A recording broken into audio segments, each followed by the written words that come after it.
ಅನುದಿನವೂ ಯೇಸುವಿನೊಂದಿಗೆ. J Shyam ಜೆಬೆದುರೆ. ಅಧ್ಯಾಯ 6. ಹುಡುಕಲ್ಪಡುವ ಯೇಸು.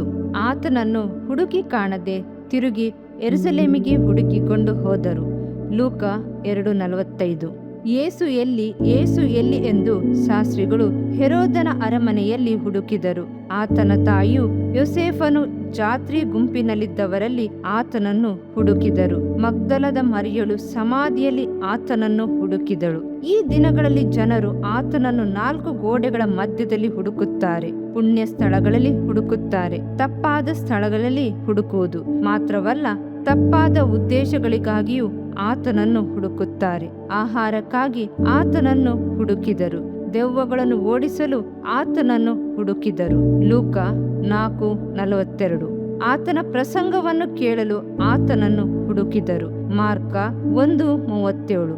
ಆತನ ಮೇಲೆ ತಪ್ಪು ಹೊರಿಸಲು ಪ್ರಶ್ನೆಗಳನ್ನು ಕೇಳಲು ಆತನನ್ನು ಹುಡುಕಿದವರು ಉಂಟು. ಯೇಸು ಎಲ್ಲಿ? ಮನುಷ್ಯನು ಕರ್ತನನ್ನು ಅನೇಕ ಸ್ಥಳಗಳಲ್ಲಿ ಹುಡುಕುತ್ತಾನೆ. ಕರ್ತನು ತನ್ನ ವಾಸಸ್ಥಳವನ್ನು ಮನುಷ್ಯರ ಮಧ್ಯದಲ್ಲಿಯೇ ಇಟ್ಟಿದ್ದಾನೆ. ನಾವೇ ಕರ್ತನ ವಾಸಸ್ಥಳ. ಕರ್ತನು ನಮ್ಮಲ್ಲಿ ವಾಸವಾಗಿದ್ದಾನೆ. ಸತ್ಯವೇದವು ಹೇಳುತ್ತದೆ, ಈ ಮರ್ಮವು ಏನೆಂದರೆ, ಕ್ರಿಸ್ತನು ನಿಮ್ಮಲ್ಲಿದ್ದು ಪ್ರಭಾವದ ನಿರೀಕ್ಷೆಗೆ ಆಧಾರಭೂತನಾಗಿರುವುದೇ. ಕೊಲೊಸ್ಸೆ 1:27. ಕರ್ತನು ನಮ್ಮೊಳಗೆ ಇದ್ದಾನೆಯೇ? ನಾವು ಪ್ರಾರ್ಥಿಸುವಾಗ ಕರ್ತನ ಪ್ರಸನ್ನತೆಯನ್ನು ಹೊಂದಿದ್ದೇವೆಯೋ? ಇಲ್ಲದಿದ್ದರೆ ಪೂರ್ಣ ಹೃದಯದಿಂದ ಆತನನ್ನು ಹುಡುಕುವುದು ಅವಶ್ಯವಾಗಿದೆ. 1. ಜಾತ್ರೆ ಗುಂಪಿನಲ್ಲಿ. ಮರಿಯಳು ಯೇಸು ಎಲ್ಲಿದ್ದಾನೆಂದು ಅಂದುಕೊಂಡಿದ್ದಳು. ಗೊತ್ತೇ? ಜಾತ್ರೆ ಜನರ ದೊಡ್ಡ ಗುಂಪಿನಲ್ಲಿ ಸೇರಿರಬೇಕೆಂದು ನೆನೆಸಿದಳು. ಕ್ರೈಸ್ತ ಮಾರ್ಗದ ಒಂದು ಗುಂಪು ಹೀಗೆ ಕೂಡಿರುತ್ತದೆ.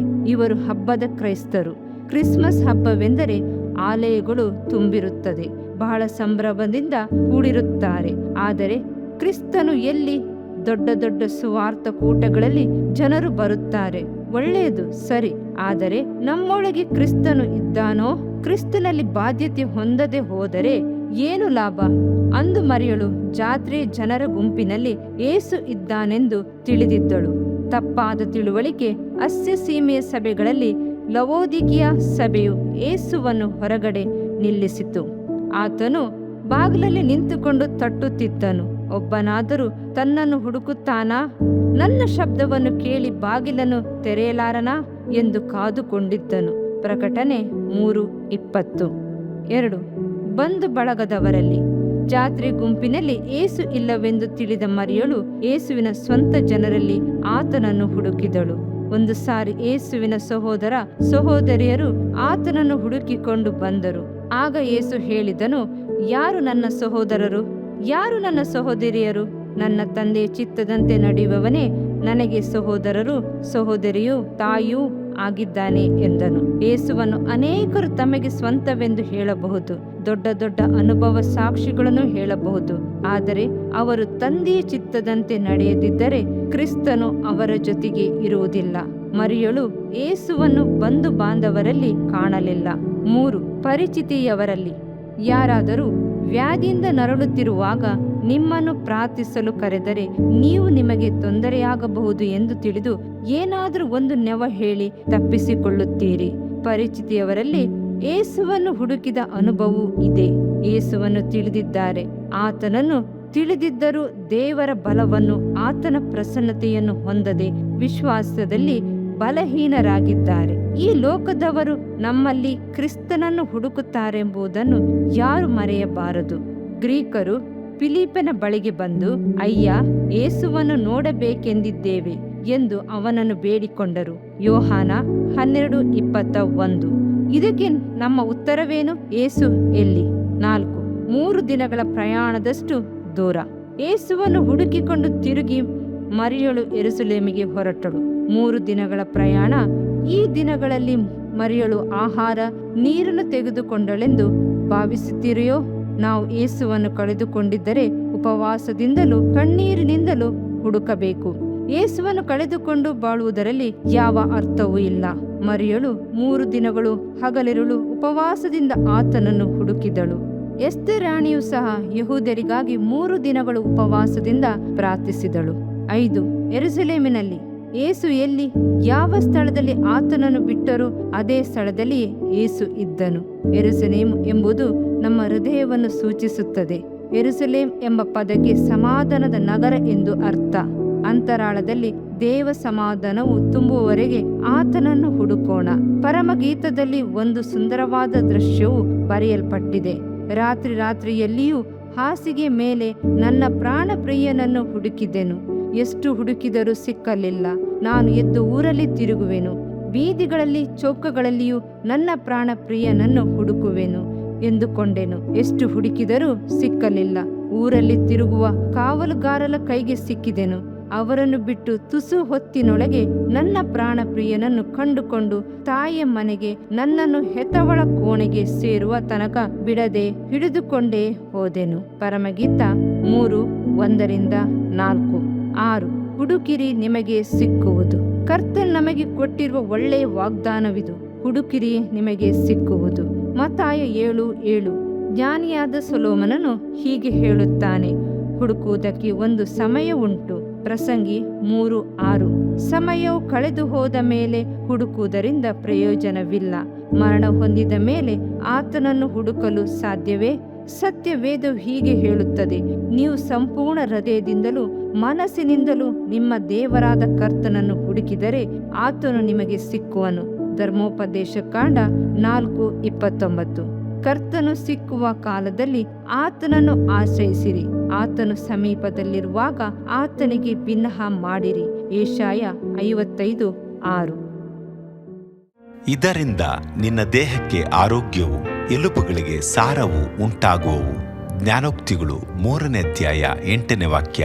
ಪ್ರಿಯ ವೀಕ್ಷಕರೇ ಮತ್ತು ಕರ್ತನಲ್ಲಿ ಸಹೋದರ ಸಹೋದರಿಯರೇ, ನೀವು ನಮ್ಮ ಈ ಕಾರ್ಯಕ್ರಮವನ್ನ ವೀಕ್ಷಿಸಿದ್ದಕ್ಕಾಗಿ ದೇವರ ನಾಮದಲ್ಲಿ ನಿಮಗೆ ವಂದನೆಗಳು.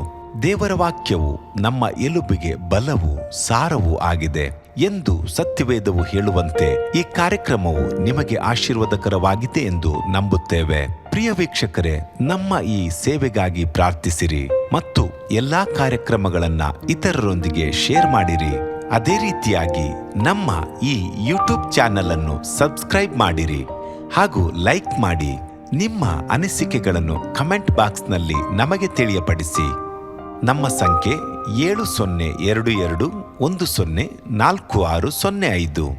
ಈ ಸಂಖ್ಯೆಗೆ ಕರೆ ಮಾಡಿರಿ. ಒಬ್ಬ ಪಾಪಿಯ ಪ್ರಾರ್ಥನೆ, ಯೇಸುವನ್ನು ರಕ್ಷಕನಾಗಿ ಅಂಗೀಕರಿಸಲು ಮಾಡಬೇಕಾದ ಪ್ರಾರ್ಥನೆ.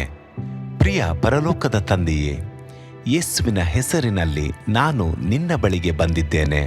ನನ್ನ ಬಳಿಗೆ ಬರುವವರನ್ನು ನಾನು ತಳ್ಳಿಬಿಡುವುದೇ ಇಲ್ಲ. ಯೋಹಾನ 6:37 ಎಂದು ನಿನ್ನ ವಾಕ್ಯ ಹೇಳುತ್ತದಲ್ಲ. ಆದ್ದರಿಂದ ನೀನು ನನ್ನನ್ನು ತಳ್ಳಿಬಿಡದೆ ನನ್ನನ್ನು ಸೇರಿಸಿಕೊಳ್ಳುವಿ ಎಂದು ನನಗೆ ಗೊತ್ತಿದೆ. ಆದ್ದರಿಂದ ನಾನು ನಿನಗೆ ಸ್ತೋತ್ರ ಮಾಡುತ್ತೇನೆ.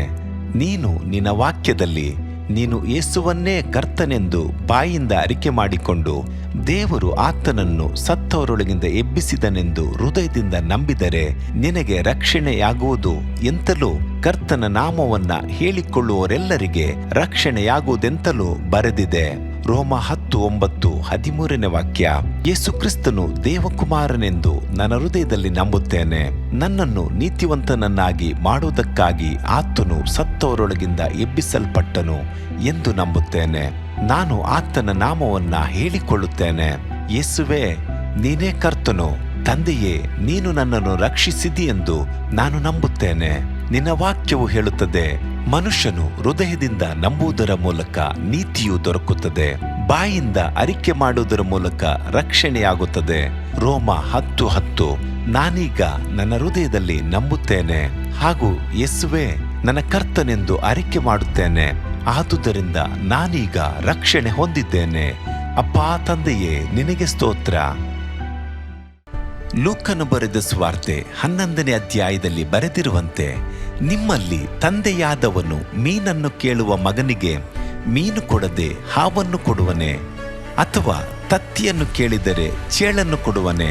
ಹಾಗಾದರೆ ಕೆಟ್ಟವರಾದ ನೀವು ನಿಮ್ಮ ಮಕ್ಕಳಿಗೆ ಒಳ್ಳೆ ಪದಾರ್ಥಗಳನ್ನ ಕೊಡಬಲ್ಲವರಾದರೆ ಪರಲೋಕದಲ್ಲಿರುವ ನಿಮ್ಮ ತಂದೆಯು ತನ್ನನ್ನು ಬೇಡಿಕೊಳ್ಳುವವರಿಗೆ ಎಷ್ಟೋ ಹೆಚ್ಚಾಗಿ ಪವಿತ್ರಾತ್ಮ ವರವನ್ನ ಕೊಡುವವನಲ್ಲವೇ ಅಂದನು. ತಂದೆಯೇ, ನೀನು ಕೇಳಿಕೊಳ್ಳುವವರಿಗೆ ಪವಿತ್ರಾತ್ಮನ ವರವನ್ನು ಹೇರಳವಾಗಿ ಕೊಡುವಾತನಾಗಿದ್ದಿ. ಆದ್ದರಿಂದ ನನ್ನ ಮೇಲೆಯೂ ನಿನ್ನ ಆತ್ಮನನ್ನು ಸುರಿಸಬೇಕಾಗಿ ಬೇಡಿಕೊಳ್ಳುತ್ತೇನೆ. ಕೀರ್ತನೆ 81:10 ಬರೆದಿದೆ, ಅಗಲವಾಗಿ ಬಾಯಿದೆರೆಯಿರಿ, ಅದನ್ನು ತುಂಬಿಸುವೆನು. ಕರ್ತನೇ, ನನ್ನನ್ನು ಪವಿತ್ರಾತ್ಮನಿಂದ ತುಂಬಿದಂತ ನೀನು ನನ್ನನ್ನು ಅನ್ಯ ಭಾಷೆಯ ವರದಿಂದಲೂ ತುಂಬುವವನಾಗಿದ್ದಿ ಎಂದು ನಂಬುತ್ತೇನೆ. ಅದರಂತೆ ನಾನು ನನ್ನ ಬಾಯಿಯನ್ನು ತೆರೆದು ನಿನ್ನ ಸ್ತೋತ್ರ ಮಾಡುವಾಗ ಅನ್ಯ ಭಾಷೆಯ ಅಭಿಷೇಕದಿಂದ ನನ್ನನ್ನು ತುಂಬುವವನಾಗಿದ್ದಿ ಎಂದು ನಂಬುತ್ತೇನೆ. ಈಗ ನೀವು ನಿಮ್ಮ ಬಾಯಿಯನ್ನು ತೆರೆದು ಮಾತನಾಡುವಾಗ ಪವಿತ್ರಾತ್ಮನು ನಿಮ್ಮ ಬಾಯಿಯನ್ನು ತನ್ನ ಭಾಷೆಯಿಂದ ತುಂಬುವವನಾಗಿದ್ದಾನೆ. ಇದು ದೇವರ ಭಾಷೆಯಾಗಿದೆ. ಈ ಅಭಿಷೇಕವನ್ನ ಹೊಂದಿಕೊಳ್ಳಲು ನೀವು ನಿಮ್ಮ ಸ್ವರವನ್ನ ಉಪಯೋಗಿಸಬೇಕು. ಅದರಿಂದ ನೀವು ನಿಮ್ಮ ಬಾಯನ್ನು ತೆರೆದು ದೇವರಿಗೆ ಸ್ತೋತ್ರ ಮಾಡುವಾಗ ದೇವರು ನಿಮ್ಮನ್ನು ಅನ್ಯ ಭಾಷೆಯ ವರದಿಂದ ತುಂಬುವವನಾಗಿದ್ದಾನೆ. ಪ್ರಿಯರೇ, ಈಗ ನೀವು ಪವಿತ್ರಾತ್ಮನಿಂದ ತುಂಬಲ್ಪಟ್ಟ ಆತನ ಪ್ರಿಯ ಮಕ್ಕಳಾಗಿದ್ದೀರಿ. ದೇವರ ನಾಮಕ್ಕೆ ಸ್ತೋತ್ರವಾಗಲಿ.